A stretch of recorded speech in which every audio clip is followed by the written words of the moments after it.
World Today, 7 a.m. Mondays to Fridays. The World Today, connecting you to the world.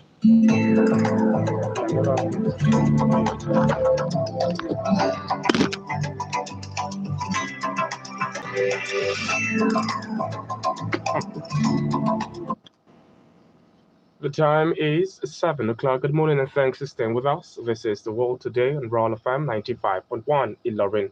It's a news and current affairs wrap-up where we bring you topical stories and headlines making the round for the day. I'm your host. My name is Babajide Olowashun. You are welcome. These are the headlines trending in the news today. Of October 2021, Buhari present 16.39 trillion naira 2022 budget to National Assembly. Obiano meets Buhari, says President not in support of state of emergency. 2023 zoning not solution to Nigeria's problems, says Atiku. Nigeria has 38% non-literate adult population, commission reveals. And Tanke Okyodo Community Commission's partly rehabilitated road. The charge is Kwara government and proper construction. Soldiers manhandles Nollywood actor Chiwetala Agu for wearing Biafra outfit. On the foreign scene, Tanzania's Abdul Razak Gurna wins 2021 Nobel Literature Prize. German elections stated Merkel hair, the shirt prepared to resign. In sport, Central African Republic shocks Nigeria, breaks Eagles' unbeaten qualifier record. Join us for these and many more stories when we return from this short break. Please stay with us.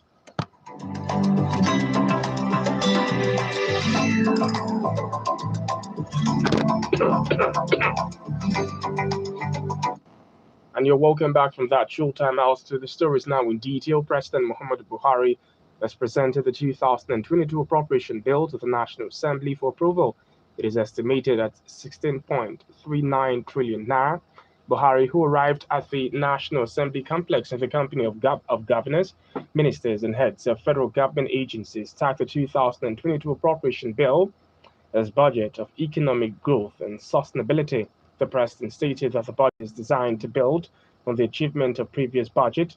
He said allocations to MDAs were guided by the strategic objectives of the National Development Plan of 2021 to 2025, which are diversifying the economy with robust MSME growth, investing in critical infrastructures, strengthening security and ensuring good governance, enabling a vibrant, educated, and healthy populace, reducing poverty and minimizing regional economic and social disparities.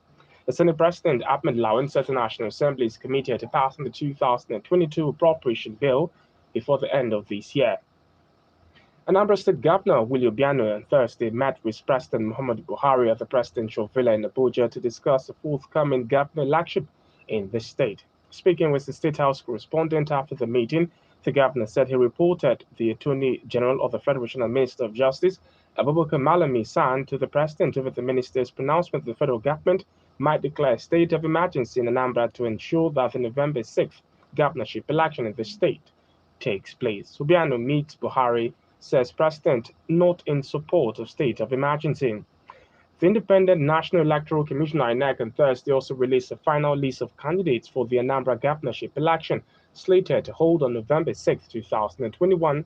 In a statement by the National Commissioner and Chairman, Information and Voter Education Committee, Okoye, 18 registered political parties will be taking part in the election. And the list published on the Commission's website and state office in Akwa, Charles Soludo was named a candidate of the All Progressives Grand Alliance, ABGA, and Valentine Ozibo for the People's Democratic Party, the PDP, and Uba and Ifeanyuba remain the respective governorship candidate of the All Progressives Congress, APC, and the Young Progressives Congress, YPP.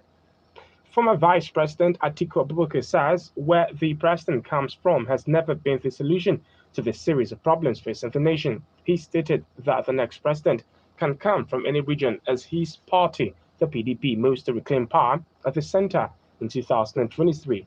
Atiku made the remark on Thursday at the meeting of the PDP National Executive Committee held at the party's national headquarters in Abuja, where the PDP NAC also approved the recommendation of its committee to zone the position of national chairman to the north.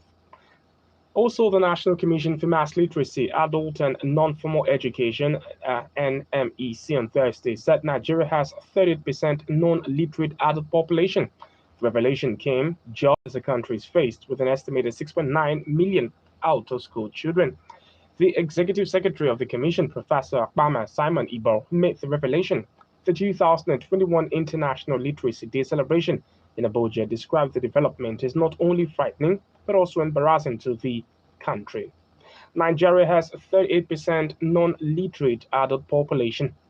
Faisal Maina, son of the former chairman of the now-defunct Pension Reform Task Team, Abdul Rashid Maina, has been sentenced to 14 years imprisonment. Justice Okun Abeng of the Federal High Court in Abuja gave the judgment in the suit filed by the federal government against Faisal Abdul Rashid Maina on money laundering charges. Faisal, who is standing trial on charges of money laundering, had jumped bail, refusing to attend trial since the 24th of November 2020. The court also ordered that Faisal returns to the federal government the sum of 58.1 million naira that the company used to wind up. Court sentences Mina's son Faisal to 14 years imprisonment. The 7th Triennial Delegates Conference of the Nigerian Union of Journalists NUJ on Thursday elected Chris Isiguzi for the second term in office as president. Isiguzo polled 665 votes to defeat his opponent, Yusuf Idris from Kaduna State, the council of NUJ, who scored 15 votes. The returning officer, Mr. Joe Jerry, said that 704 delegates were accredited for the election, which took place at the Okpara Auditorium, Umahia. 4 other members of Isiguzo's team were returned unopposed in an election that was generally peaceful. Kwasu partners NDLE on war against drug use.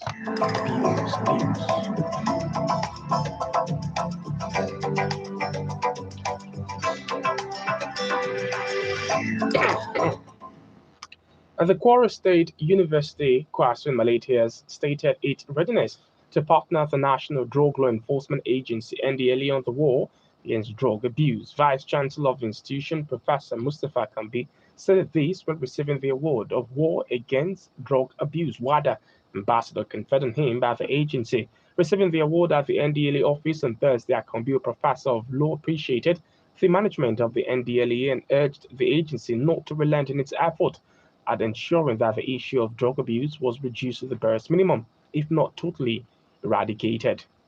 Youth residents at the Tanke Okyodo community in Ilorin South local government area of Kwara State on Thursday commissioned the partly rehabilitated road leading to Jalala Balogun communities through self-help, calling on the Kwara State government through the relevant agencies to properly construct the road from the popular Tanke Okyodo junction to adjoining communities in the area. The youth, through self-effort, recently embarked on the construction of roads in the community after endlessly waiting for the state government to ameliorate the hardship residents go through on the dilapidated and almost impassable roads.